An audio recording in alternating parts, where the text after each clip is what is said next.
You ever had that one friend that he's just weird? You don't know what's up with him? You don't know what he's doing? Well, he's like that, but you also had that one friend that always be lying about everything. Every story he says, you don't know if it's real or it's a folk tale. Now that, what I'm mentioning right now, it all relates to this one kid named Jose.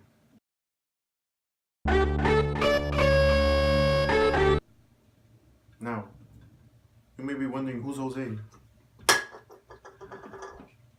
So, Jose's are my age, I would say. And I met him through high school. He seemed alright in the beginning. Didn't seem ordinary. Seemed like a normal goon. And then as the year passed on, he was acting differently, I would say. So in the beginning it was cool. We used to go over to his house. He used to get screened by his mommy. I don't know why. We used to hang out, used to play soccer. It was like any ordinary kids in high school. It was alright in the beginning. We made friends with him. Me and the Gloon squad at school. We used to kiss him. Not kiss, but we used to hang out a lot. He was cool, he was funny, he was goofy. He was bringing up some lies. But in the beginning of the time, I didn't know they were lies. To my surprise, the Gloon squad, noticed he was up to no good.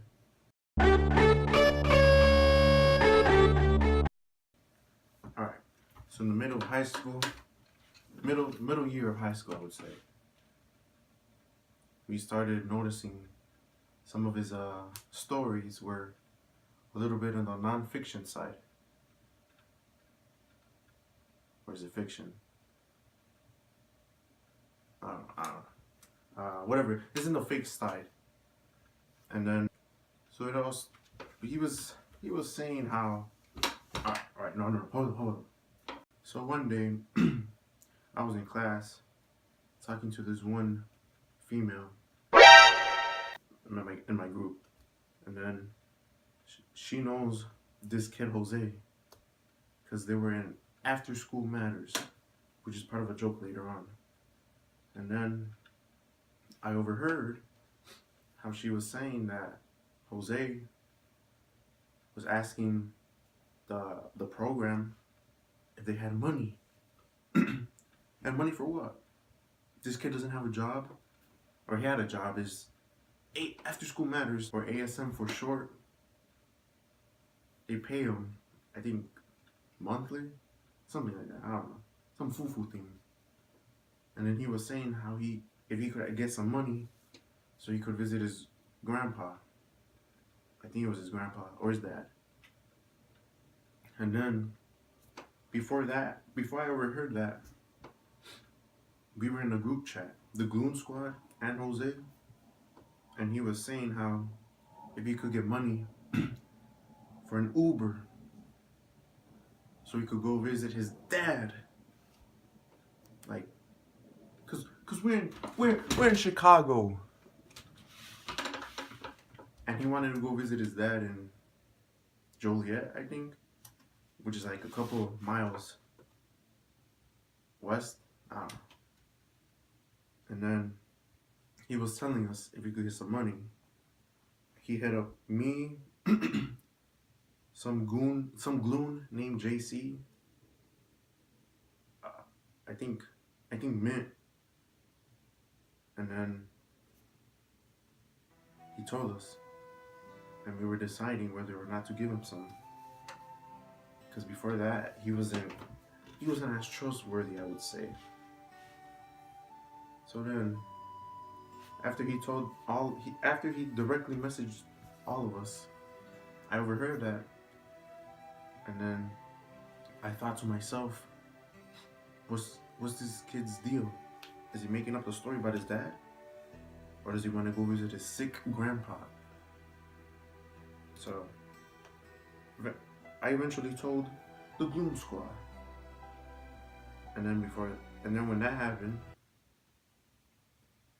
they brought off points about how some of Jose's stories were folk tales.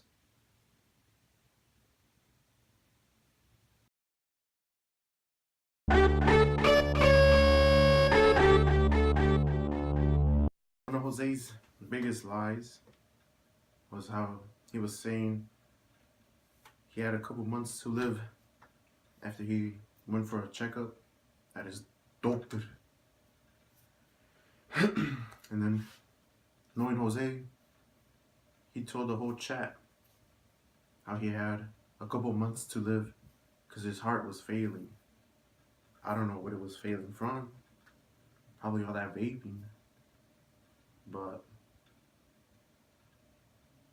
he told us his heart percentage was dropping at a rapid pace. So then at that time we were all worried because we were all still kind of close. And then as the months passed, his heart rate kept dropping and dropping. And then like when 4 months passed, he sent us all direct messages, not all, but some of us, saying how he was happy to be our friend and he wanted to make more memories, but he can't because he's gonna die. So then his life expectancy at that time was about 8 months. He was scheduled to die on April, I would say. So then when April came, his heart rate or his heart percentage should have been at 1%, I would say.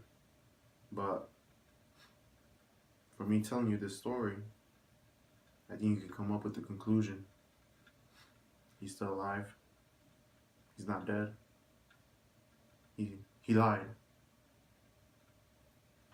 So after that whole folktale story about him dying, we had to expose him. This kid lied about him dying. I don't know why someone would do that, but he did it regardless. So that was one of his biggest lies, his most infamous lie. And then to this day, we still call him 2%, 1%, 0.1%, whatever's number's up to you, I guess. It's not even about the lies.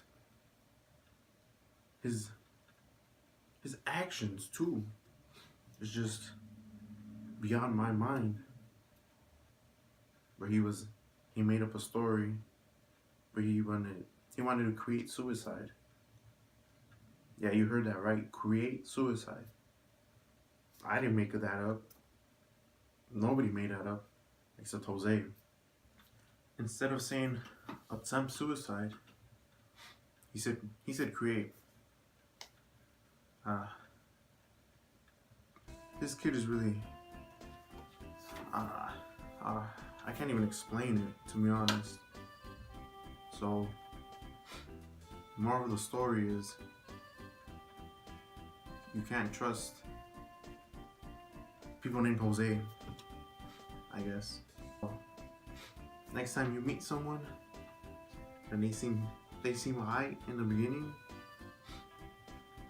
you'll eventually see who they are, and that'll determine if you can still kiss them, or if you gotta must them off like we did to Jose.